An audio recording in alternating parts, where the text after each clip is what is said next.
Bonjour, bienvenue sur Riders Corner. Aujourd'hui, on va parler kitchen. Le kitchen, vous le savez, c'est un point névralgique sur une moto. Les constructeurs et les fabricants ont fait d'énormes progrès pour accroître la longévité, notamment de la chaîne. Mais attention, ça dépend aussi de l'utilisation que vous allez en faire. Les éléments et les conditions météo vont aussi avoir une influence sur la durée de vie du kitchen, la pluie, la poussière, les grains de sable. Donc, il faut avant tout penser à l'entretenir. Alors, avec moi, j'ai Guillaume Dietrich, ancien champion moto. Guillaume, avant de parler remplacement et changement du kitchen, qu'est-ce que tu peux nous dire sur l'entretien qu'il faut apporter à son kitchen? C'est sûr que la longévité et le bon fonctionnement d'un kit de transmission va dépendre de son entretien. Il faut faire un entretien régulier, donc rien de bien sorcier, il faut juste respecter quelques règles. Alors comment on procède concrètement? Lorsqu'on parle entretien, on parle de la tension de chaîne. La tension de chaîne, ce n'est pas à faire à chaque sortie. Ce qu'il faut faire très régulièrement, c'est le graissage de chaîne. Alors justement, Guillaume, comment on doit procéder pour le graissage? Tout dépend de l'environnement dans lequel vous roulez, que ce soit la pluie, la neige ou un milieu marin. En fait, ça va vous laver plus ou moins la chaîne. Et il faut savoir qu'il ne faut jamais rouler avec une chaîne à sec. Quel est le secret d'un bon graissage? Idéalement, c'est de le faire après un roulage, parce que la chaîne sera chaude et du coup, la graisse va mieux pénétrer dans la chaîne.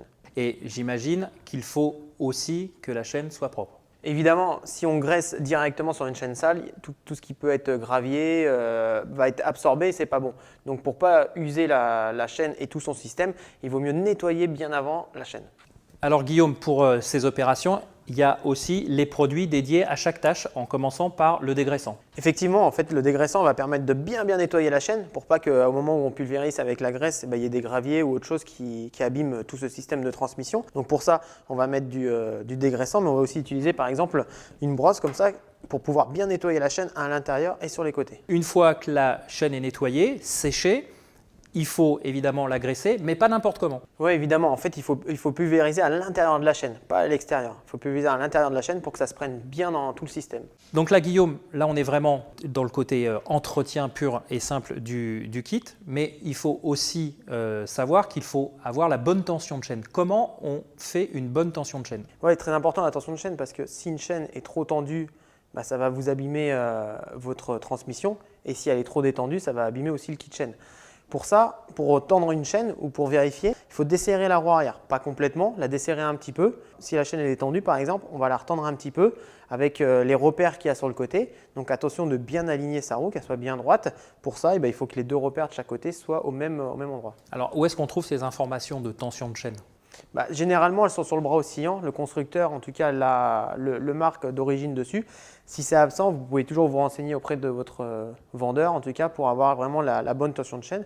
Mais attention, une tension de chaîne, si vous roulez tout le temps en solo, elle va être différente que si vous roulez souvent en duo. Si on s'applique à faire ces opérations régulièrement, ça permet aussi de mettre en évidence les problèmes de vieillissement du kit de transmission. Effectivement, en fait, d'entretenir une moto, que ce soit de nettoyer la chaîne ou d'autres pièces, ça va vous permettre de regarder et de faire attention à ce qu'il n'y ait pas des problèmes qui deviennent trop graves. Et là, en faisant votre tension de chaîne, peut-être que vous allez vous apercevoir qu'il y a des petits points durs, donc de la refaire correctement, ce qui va vous rallonger la durée de vie de votre kit chaîne pour éviter d'avoir votre couronne qui s'use au niveau des dents.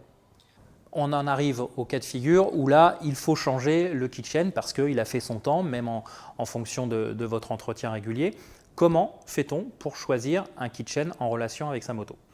Tout d'abord, déjà, il faut se diriger vers un professionnel. C'est lui qui va pouvoir vous aider au maximum par rapport à vos besoins. C'est sûr que si vous faites de la piste racing, vous allez avoir besoin de produits racing un peu plus légers, mais qui vont peut-être s'user un peu plus vite. Mais à contrario, si vous faites que de la route, on va utiliser des produits un peu plus solides. Donc pour une utilisation vraiment intensive routière, on va vous présenter des modèles un peu plus renforcés, une durée de vie beaucoup plus longue. Alors, il y a aussi une autre possibilité, Guillaume, c'est qu'on n'est pas obligé de changer le kit chaîne dans son intégralité. On peut changer juste certains éléments. Oui, évidemment, en fait, que ce soit AFAM, JT ou Rental propose des choix séparés pour changer son kit chaîne. Donc, que ce soit juste le pignon, juste la couronne ou juste la chaîne. Si vous faites de la piste, vous allez peut-être avoir besoin plus d'une démultiplication un peu plus légère, mais qui va s'user un peu plus vite. Pareil, si vous voulez une chaîne de couleur, ces marques-là proposent aussi des options très variantes. Donc Guillaume, on peut tout simplement choisir la couleur de sa chaîne en fonction de la couleur de sa moto. Exactement. Ça c'est plutôt sympa en tout cas.